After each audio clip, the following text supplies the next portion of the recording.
Guys finally जो है वो जो रीनीट हुई थी 23 को, उसका रिजल्ट जो है वो पब्लिश हो चुका है।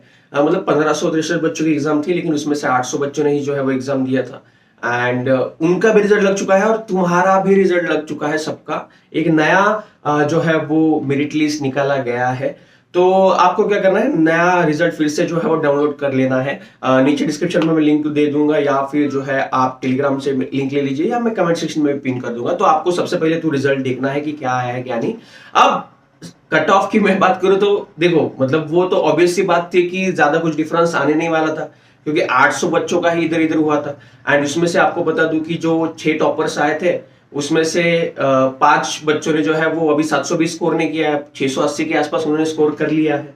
ठीक है, मतलब टॉपर जो है वो 68 थे, तो वो अब कम हो चुके हैं, 63 62 के आसपास ही होंगे 720 वाले बच्चे। तो मतलब लेकिन उससे भी ज्यादा कुछ फर्क पड़ने नहीं वाला है। जो परसेंटाइल के हिसाब से रैंक तय हुआ है, उसका आपको रियल लाइफ सिनेरियो में बताता हूँ कि जिसका रैंक पहले जो है वो 2100 ऐसा आ रहा था, मतलब वहां पे 20,100 आ रहा था, उसका रैंक अभी 20,000 आ रहा है। मतलब ज्यादा नहीं, ज्यादा डिफरेंस नहीं है, बस 100 का ऊपर नीचे डिफरेंस हुआ है रैंक्स में। ज्यादा कुछ डिफरेंस आया नहीं, आपको भी पता चलेगा जब आप आपका रिजल्ट देखोगे। तो अब मतलब देखो, नया फिर से रिजल्ट आ चुका है। अब सीबीआई इंक्वायरी भी लग चुकी है। अब सीबीआई को पूरे जांच करने में, पूरा सब कुछ करने में, मुझे नहीं लगता कि वो 8 तारीख तक अपना जो है वो दे देंगे। दिया तो अच्छी बात है, लेकिन इतना फास्ट सीबीआई काम करता नहीं है, तो 8 तारीख तक सीबीआई तो कुछ देंगे नहीं अपना। एंड एनटीए ने अभी रीटेस्ट कराया, रिजल्ट भी पब्लिश कराया है। साथ ही में अब वो एडवाइस भी मांग रहे हैं कि हम पेन पेपर ले या फिर कंप्यूटर बेस्ड एग्जाम ले। बाकी के एग्जाम भी कैंसिल करके उनकी नई डेट्स पब्लिश करा दी, यूजीसी नेट हो या फिर बाकी एग्जाम हो, नीट पीजी हो। तो यहाँ पे ये मतलब पता चल रहा है कि एनटीए को तो टेस्ट लेने का कोई इरादा नहीं है, फिर से रीनीट होने के चांसेस जो है वो बहुत कम हो जाते हैं यहाँ पे। एंड अभी जो बच्चों ने 23 को एग्जाम दिया है, उनको फिर से थोड़ी ना बोलेंगे कि 8 तारीख के बाद जो नया रीनीट आ रहा है वो भी आपको देना पड़ेगा। तो वहां पे भी सुप्रीम कोर्ट जो है वो थोड़ा सा डाउट में आ जाएगा कि क्या किया जाए।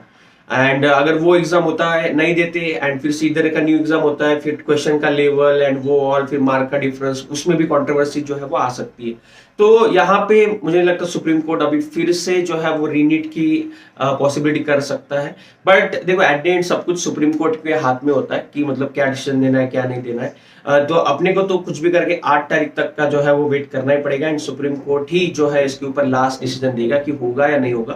तो जो भी बच्चे बॉर्डर लाइन केस पे है, जिनके मार्क्स जो है वो 600 के ऊपर है, या 610 है, 620 है, तो प्लीज आप पढ़ते रहिए। ठीक है, आपको जो है वो पढ़ते रहना है, 8 दिन भी आपको वेस्ट नहीं करने हैं। जिनके बहुत कम मार्क्स है, जिनको मालूम है कि नहीं मिलने वाला है एमबीबीएस कुछ भी करके, तो आप प्लीज जो है वो वहां पे जो है वो अगले साल के लिए पढ़ना या स्टार्ट कर दीजिए।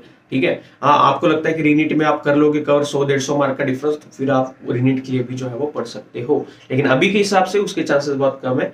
अब मैं तो कुछ इसमें कह नहीं सकता, it's all depend upon Supreme Court. तो let's wait, and until then please पढ़ते रहिए, डोंट वेस्ट योर टाइम।